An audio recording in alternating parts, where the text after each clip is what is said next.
Baiklah, Assalamualaikum warahmatullahi wabarakatuh. Perkenalkan, nama saya Diare Sandi Abdullah. Saya dari kelas B, jurusan Biologi, Prodi Biologi Nondik. Baiklah, pada kesempatan kali ini saya akan menjelaskan materi tentang gametogenesis, embriologi, dan organogenesis. Yang pertama, gametogenesis. Gametogenesis adalah proses diploid dan haploid yang mengalami pembelahan sel dan diferensiasi untuk membentuk gamet haploid dewasa. Tergantung dari siklus hidup biologis organisme, gametogenesis dapat terjadi pada pembelahan meiosis gametosit diploid menjadi berbagai gamet atau pada pembelahan mitosis sel gamet togen haploid. Contohnya, tanaman menghasilkan gamet melalui mitosis pada gametofit. Gametofit tumbuh dari spora haploid setelah meiosis spora. Gametogenesis pada tumbuhan biji. Baik, gametogenesis di sini terbagi menjadi dua, yaitu yang pertama mikrosporogenesis dan yang kedua yaitu megasporogenesis. Pada mikrosporogenesis, pada bunga terdapat alat kelamin jantan yang berupa benang sari. Benang sari terdiri atas tangkai sari dan kepala sari. Di dalam kepala sari dihasilkan mikrosporosit yang diploid. Mikrosporosit ini akan membelah secara meiosis, menghasilkan dua mikrospora yang haploid. Selanjutnya, masing-masing mikrospora membelah lagi sehingga dihasilkan 4 mikrospora yang tetap mengelompokkan menjadi satu. Selanjutnya, nukleus dari setiap mikrospora membelah menjadi 2 nukleus haploid. Peristiwa ini disebut dengan karyokinesis.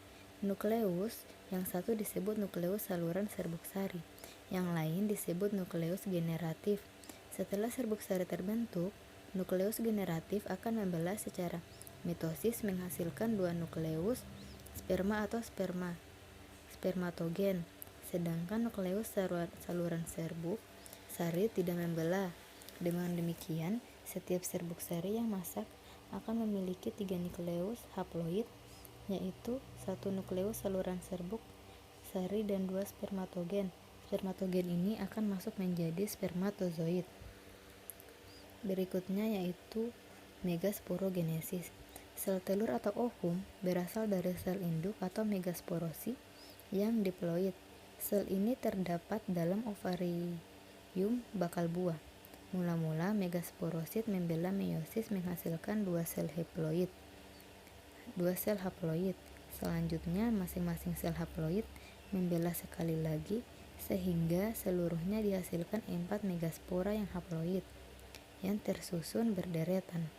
3 megaspora akan mengalami degenerasi sehingga mati, sedangkan 1 megaspora lainnya akan tetap hidup dan akan membelah meiosis menghasilkan 2 megaspora haploid. Masing-masing megaspora akan bergerak ke arah kutub yang berlawanan, yang satu akan menuju ke laza, sedangkan yang lainnya menuju ke mikrofil. Selanjutnya, masing-masing megaspora membelah 2 kali berurutan tanpa diikuti pembelahan sitoplasma sel, sehingga di dalam sel tersebut terdapat 8 inti haploid. Berikutnya yaitu embriologi pada tumbuhan. Pertumbuhan embrio biji tumbuhan. Proses pertumbuhan dan perkembangan embrio pada tumbuhan sering disebut dengan perkecambahan. Perkecambahan adalah permulaan atau awal tumbuhan embrio di dalam biji. Biji yang berkecambah bisa membentuk planula karena di dalamnya mengandung embrio. Embrio atau lembaga memiliki 3 bagian, yaitu radikula atau akar lembaga, kotiledon yaitu daun lembaga, dan juga kaulikalus atau batang lembaga. Berikutnya yaitu organogenesis. Di sini menurut Trigiano dan Gray, organogenesis dapat dilakukan pada sel-sel yang bersifat meristematik dan kompoten, yaitu sel-sel yang mampu memberikan tanggapan terhadap sinyal, lingkungan atau hormonal sehingga berakhir dengan terbentuknya organ Respon tersebut tergantung pada fase dari siklus sel tersebut, yaitu fase G1. Baiklah, sekian penjelasan dari saya. Wassalamualaikum warahmatullahi wabarakatuh.